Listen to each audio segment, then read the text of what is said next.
Oke, Assalamualaikum warahmatullahi wabarakatuh. Apa kabar teman-teman semua? Pada kesempatan hari ini, Bapak mau buat nih sedikit tutorial tentang pemrograman PLC. Karena Bapak lihat dari 3 hari kemarin pendalaman materi masih banyak yang kurang luas nih. Bahkan juga ada yang masih bingung.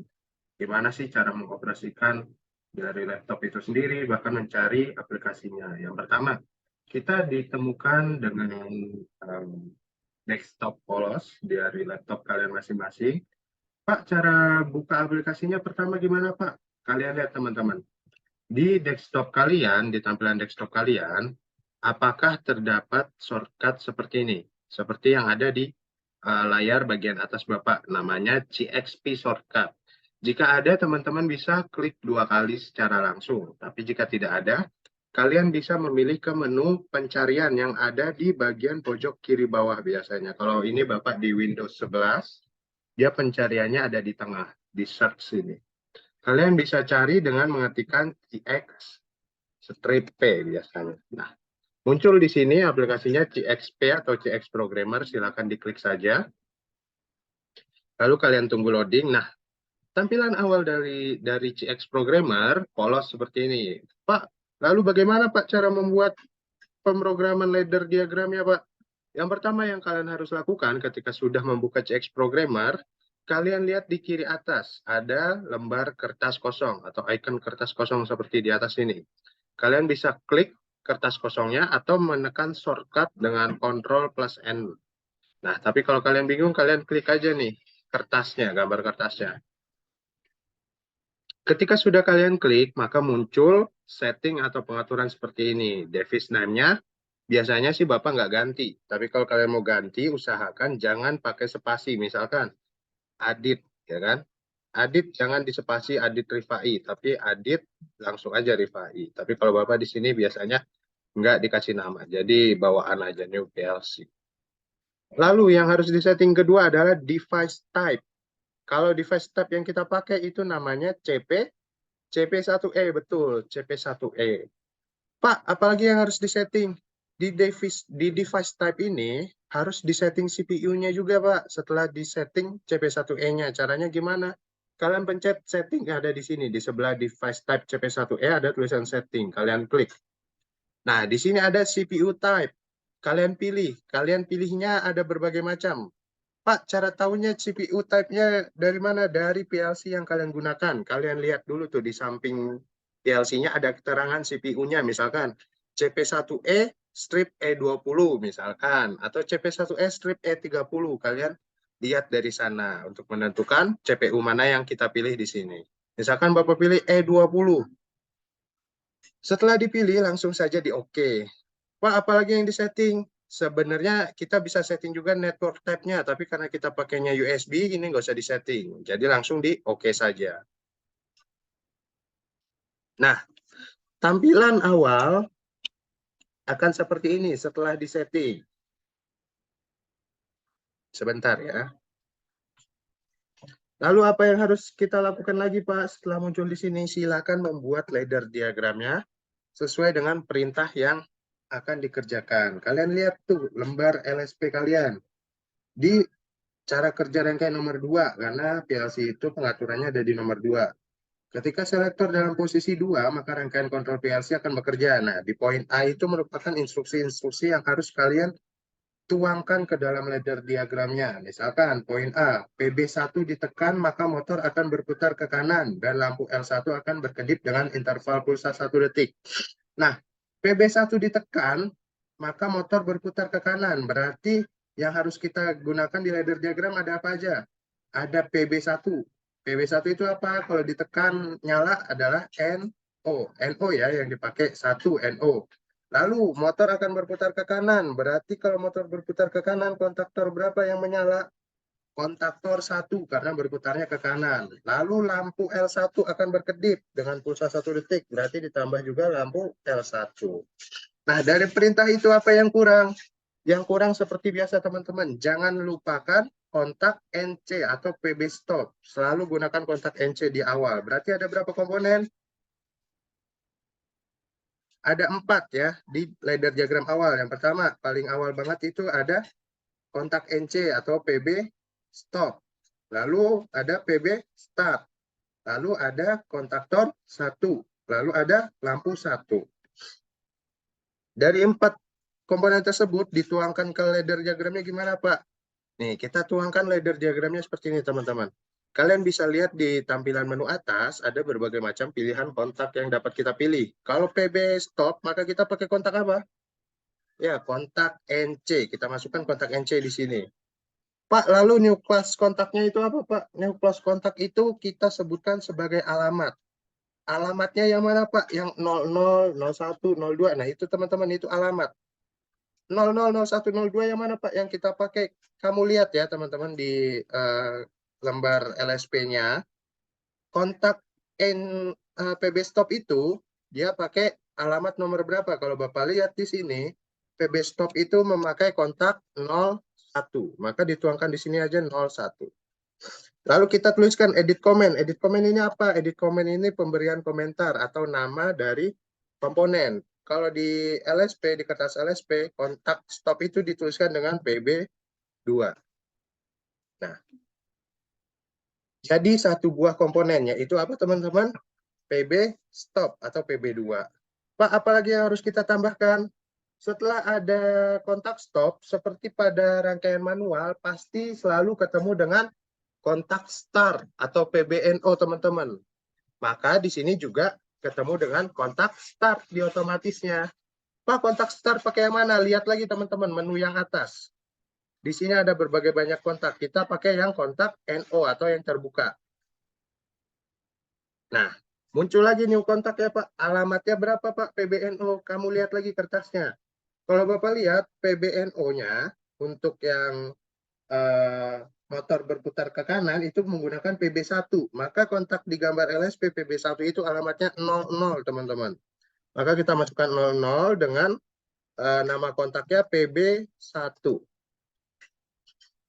Pak, setelah ini apa, Pak?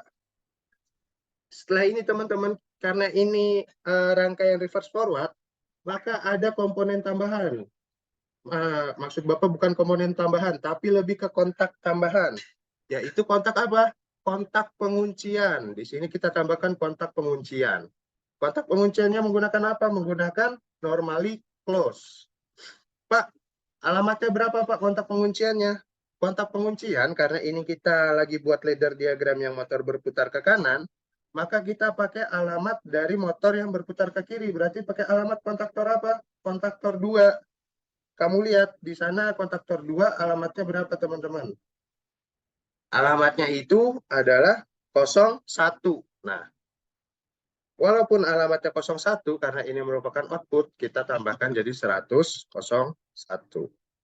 Di sini kita tuliskan aja reverse atau K2. Kalau Bapak senangnya reverse. Nah, dari sini kita tinggal masukkan outputnya aja. Outputnya apa, teman-teman? Outputnya itu adalah kontaktor 1 itu sendiri atau alamat si forward. Berapa alamat si forward dari K1 kamu lihat di gambar? 100, 00. Tuliskan di sini forward atau K1. Pak, sampai sini apakah selesai? Jawabannya belum selesai, teman-teman. Tapi apakah bisa nyala, Pak? Bisa nyala, teman-teman. Tapi tidak mengunci. Lalu, Pak, gimana Pak caranya biar bisa mengunci? Kita tambahkan, teman-teman, penguncian milik 1314-nya. Menggunakan kontak yang mana, Pak? Menggunakan kontak OR atau normally open yang ada tanduknya, teman-teman. Lihat di kursor Bapak di atas nih. Yang ini, teman-teman, dipilihnya. New kontak OR. Pak, new kontak OR ini ditambahkannya di mana? Di bawah PB1, teman-teman, sebagai pengunci. Kita tambahkan di sini. Alamatnya berapa? Alamatnya menggunakan alamat kontaktor 1. Yang mana? Yang ini, teman-teman. 100, 00. Nah, apakah ini sudah selesai? Ya, ini sudah selesai untuk satu ladder diagram. Tapi kita perlu juga menambahkan outputnya apa ya, teman-teman, yang kurang tadi. Outputnya lampunya belum kita tambahkan. Nah, teman-teman, ada dua cara sebenarnya menambahkan output lampu. Tapi Bapak senangnya menambahkan output itu dipisah di rang yang baru. Jadi di bawah sini Bapak tambahkannya. Apa saja Pak yang kita perlukan untuk menambahkan output lampu tersebut? Yang pertama, sudah pasti kita butuh kontak NO. Kontak NO-nya diambil dari mana Pak? Diambil dari kontaktor forward. Karena ini kan output lampu forward ya, lampu yang bekerja ke kanan. Maka kita pakai kontak dari kontaktor forward. Alamatnya berapa kontaktor forward? 100 0 0 atau K1 ya. Nah, setelah itu ditambahkan apa Pak? Kamu lihat di keterangannya, lampunya itu berkedip dengan interval pulsa 1 detik. Berarti kita tambahkan kontak pulsa, teman-teman. Kontak pulsa pakai apa? Pakai normally open. Lihat lagi di atas. Di atas kita pilih kontak normally open, kita klik. Nah, sedikit beda dengan yang sebelum-sebelumnya. Untuk kontaktor pulsa di sini, kita perlu klik tanda segitiga ke bawah yang ada di sebelah sini, teman-teman. Perhatikan. Nah, ini kita pilih. Ketika kita klik, ini muncul P002, P01, P02, P1 menit, P1 detik. Kita pilih yang P1 detik karena keterangannya di situ berkedipnya dengan pulsa 1 detik. Kita pilih di sini, lalu kita oke. Nah, untuk pulsa ini tidak perlu alamat, teman-teman, tapi kita perlu menyeting pulsanya mau berapa detik. Kita pilih yang 1 detik. Lalu Pak, apa yang harus ditambahkan? Karena ini output, kita tambahkan juga outputnya, teman-teman. Outputnya berapa? Kamu lihat, di lampu itu lampu yang memutar ke kanan L1 ya, di gambar kertas LSP. Lampu L1 itu di PLC-nya alamatnya 02. Maka di sini outputnya 100.02. Kita kasih di sini keterangan L1 untuk lampu 1. Nah, apa ya? Dari dua rang ini atau satu keseluruhan yaitu rang kontrol dan rang output, apakah berjalan dengan benar? Caranya gimana Pak? Caranya kalian tinggal tekan Ctrl ditambah Shift ditambah W, teman-teman. Ditunggu saja. Nah, ketika sudah selesai penyalaan simulasinya, maka dia akan berwarna hijau.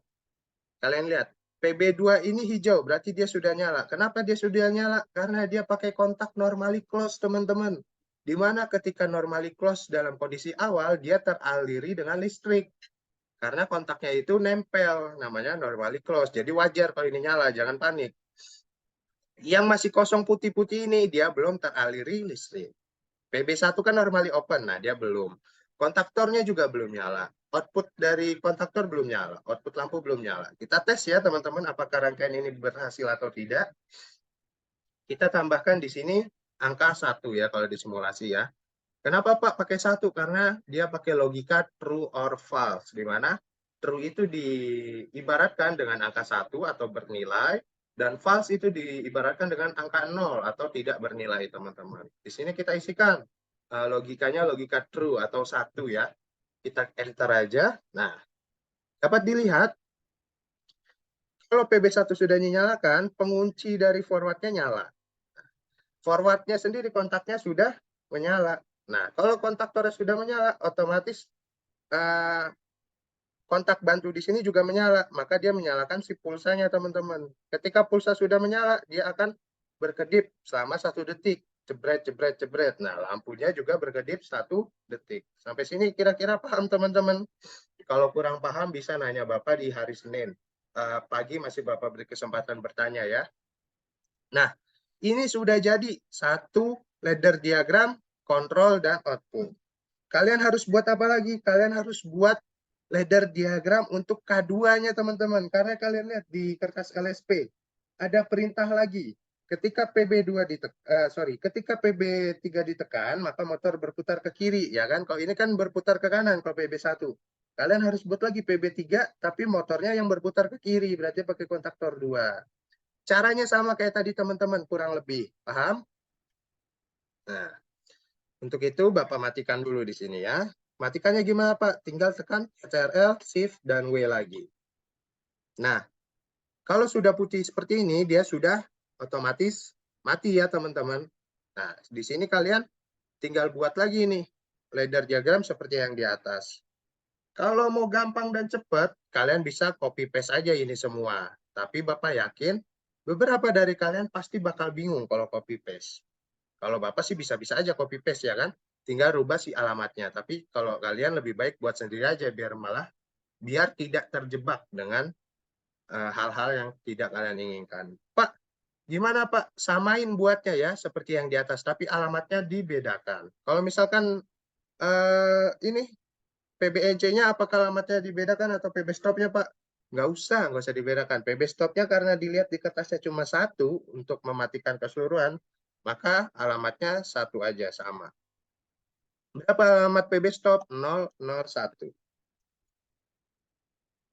Nah, lalu di sini yang berbeda adalah alamat dari PB3-nya teman-teman. PB3 di kertas itu alamatnya berapa? 02 teman-teman. Maka kita masukkan di sini 02. Kita tuliskan komennya PB3. Pak, kenapa bukan PB2? Karena PB2-nya udah dipakai di PB stop, teman-teman. Jadi kita pakainya PB3.